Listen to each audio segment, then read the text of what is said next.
Армысыздар достар. Бірінші сабақта біз кеңістік пен уақытта кез келген материалды нүктені сипаттайтын үш тәсілді анықтадық. Бұл радиус вектор тәсіл, табиғи жаратылыс тәсіл және де координаттық тәсіл. Координаттық тәсіл бұл оның алдында мен бұны Декарт тәсілі деп аталған, бірақ бұл дұрыс емес, өйткені Декарт координат жүйесі тек координаттық тәсілдің бір жүйесі. Одан Декарттан басқа бізде сферикалық және цилиндрлік координаттық жүйе бар. Сондықтан бұны координаттық тәсіл деп атаған дұрыс. Енді мысалға Декарт координаттарда бізде EGK болса, бұл осы EGK X, Y, Z-тің бағдарын көрсететін бірлік векторлар. Сферикалық координаттарда бізде бірлік векторлар басқа, өйткені бізде координаттарда басқа. Біз радиус вектордың координатын ро, фи, тета координаттар арқылы анықтаймыз. Демек, бізде кез келген бір бағдар болса, мысалға осы таңдап алған, осы бағдардан фи саналады және де бұған перпендикуляр z саналады. Ро дегеніміз бұл осы нүктеге дейін, нөлден осы нүктеге дейін арақашықтық. Енді осы координаттың бірлік векторлары қандай болады? Осы координаттық жүйенің бірлік векторлары қандай болады? Біріншіден, бұл бірлік векторлар уақытпен өзгеретін болады. Кей кездерде өзгермейді, бірақ жалпы өзгереді. Роның, фидің және тетаның өзінің бірлік векторлары бар.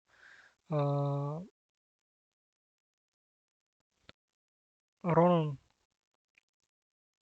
бірлік векторын біз еро деп атасақ, фидің бірлік векторын біз ар жаққа қарай қарап тұр. Осы z-тан сағат стрелканың жүруімен қарай өседі. Бұл басқа түсті таңдамайық. Ар жаққа қарай қарап тұр. Бұл ефи болады. Және де осы тетаның бірлік векторы тета болады. Ал енді цилиндрлік координаттарда да соған ұқсас, бізде бір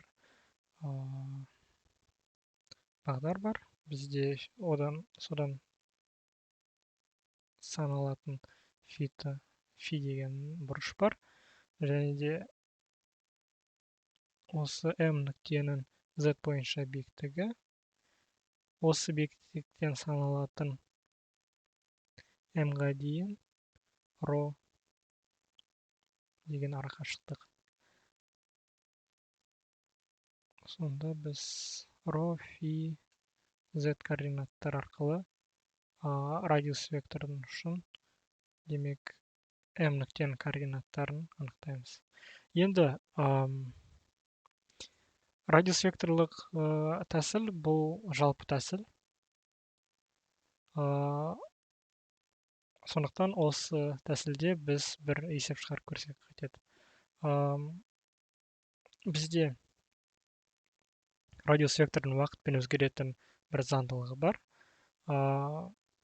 Осы заңдылық арқылы біз жылдамдықпен үдеуді табу керекпіз. Алдыңғы сабақтан есіңізде болса, жылдамдық бұл радиус вектордың уақыт бойынша туындысы. Ал үдеу бұл жылдамдықтың уақыт бойынша туындысы. Енді осы формулаларды біз пайдалансақ, жылдамдық бізде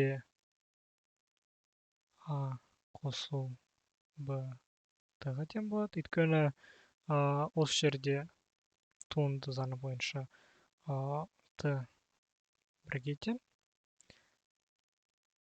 Т бірінші степеньдағы туындысы бұл т1 минус 1 т0, яғни бірге тең. Сондықтан осы т мына жерде 1 болып тұр, оны жазбай қоюға да болады, ал алдындағы коэффициенті сақталады. Бұл жерде дәл солай, коэффициент уақытпен өзгермейтін коэффициент сақталады, векторлық коэффициент. Ал 2-де коэффициент деп санауға болады. Бұл коэффициент 1-ді 2 деп алып шығуға болады. 2-ге бөлінген 1. Енді осының т квадраттың туындысы бізде т екінші степень минус 1, яғни т бірінші степеньда бұл жай т. Осы т қалды, бірақ осы 2 алдына коэффициент болып шықты. Енді алдына коэффициент болып шыққаннан кейін осы 2-лер бір-бірін жояды. Дәл солай үдеудің формуласын табамыз десек, бұл константаның туындысы. Осы константа уақытпен өзгермесе, бұл 0-ге тең. Кез келген константаның туындысы. Сол 0 деп осыны жаза салайық. Ал векторлық константа 1 көбейтілген т-ның туындысы бізде тек b-ға тең. Өйткені осы жердегі заңдылық бойынша бұл т-ның туындысы 1-ге тең. 1-ді мына жерде жазбай қоюға да болады. 0-ді де жазбай қоюға да болады. Сондықтан осы жаттығуда бізде r осы формулаға тең, жылдамдық қосу бт, ал үдеу b деген коэффициентқа тең. Енді мысалға бізде үдеу бар. Үдеудің формуласын білеміз деп айтайық. Енді осы формуладан біз жылдамдықты таба аламыз ба? Ол үшін бізге осы формула арқылы dv-ні табу керек. Ол dv-ні табу үшін екі жағында dt-ға көбейтейік. dt тең dv dt-ға көбейтілген. Екі жағында dt-ға көбейтсек ештеңе өзгермейді, теңдік сақталады. Осы теңдік сақталады. dt мен dt бір-бірін жоятын болды. Енді бізде осындай формула бар. Осы формуладан біз v-ның өсімшесін таба аламыз. Дельта v-ны таба аламыз. Ол дельта v қалай табылады? Біз осы формуланың екі жағында интегралын алып көрейік. Бізде dv бар, интеграл алатын мүше. Осы жерде бізде dt бар. Енді бізде v бір уақыт тең 1-ден бастап, уақыт тең 1-де, бірінші уақыт мезгілінде v тең v1, екінші уақыт мезгілінде v тең v2. Енді бұл бізде жай интегралдың шекаралары v1-ден v2-ге дейін болады. Сол себептен. Біз бұл санды нақты білмейміз, бірақ сонда бұл бізде v2 минус v1 интеграл заңы бойынша. Ал осы бізде тең дельта v. Жылдамдықтан өсімшесі. Енді жылдамдықтың өсімшесі тең осы теңдіктің сол жағы. Теңдіктің сол жағы бізде уақыт 0-ден т-ға дейін өзгерсін дейік. Яғни 0-ден т-ға дейін. Қайтадан сол заң бойынша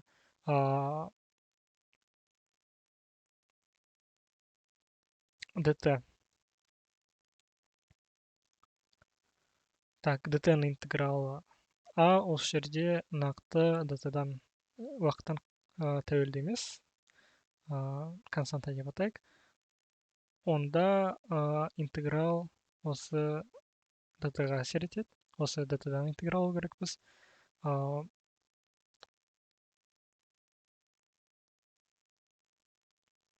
dx интеграл бұл тек x плюс c-ға тең. Анықталмаған интеграл болса, ал анықталған интеграл болса, 0-ден x-ке дейін, бұл тек x минус 0-ге тең. Онда осы жерде дәл осы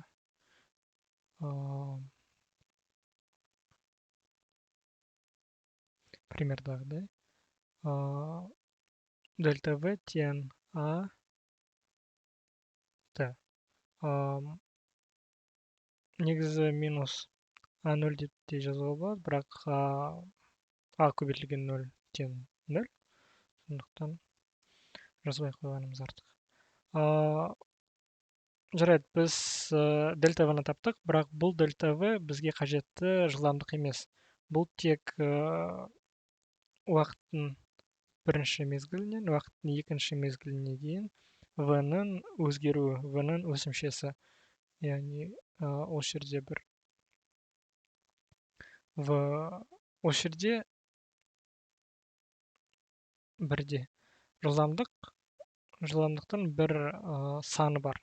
Бұны v0 деп атайық, бір мүшесі бар, бір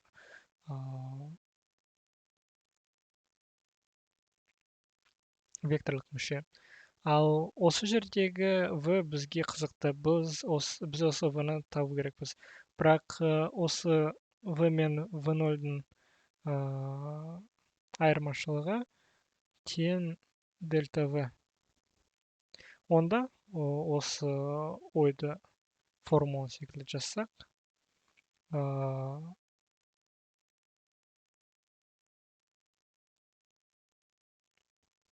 v тең v0 плюс дельта v. Айтқанымыздай, бұл жерде бізде v бар, бізді қызықтырып тұрған v. Бұл жерде v0 бар. v минус v0 тең дельта v. Осы v0-ды оң жаққа апарсақ, немесе екі жағына да v0-ды қоссақ, осы жерде v0 жойылады, ал осы v0 осы жерде пайда болады. Бұдан біз қандай шешімге келеміз? Тек қана жылдамдықты біліп, тек қана үдеудің формуласын біліп, бізді қызықтырып тұрған жылдамдық таба алмаймыз. Ол үшін осы бізге қызықты жылдамдық табу үшін бізге v0 керек. Осы v0-сіз біз v-ны таба алмаймыз. Сондықтан осындай есептерді шығарғанда бізде a мен қатар v0 болу керек. Дәл осы ойды жалғастырып радиус векторды табамыз десек. Радиус вектор осы формула бойынша dr тең v dt, екі жағында интегралын аламыз. Бұл тең дельта r. Осы жағы тең v интеграл dt, немесе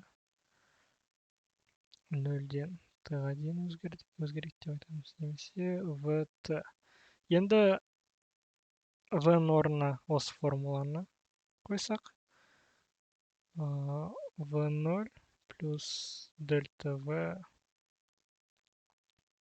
t болып шықты. Дельта v0 t плюс дельта v t. Дельта v бізде at-ға тең. Осы дельта v бізде at-ға тең.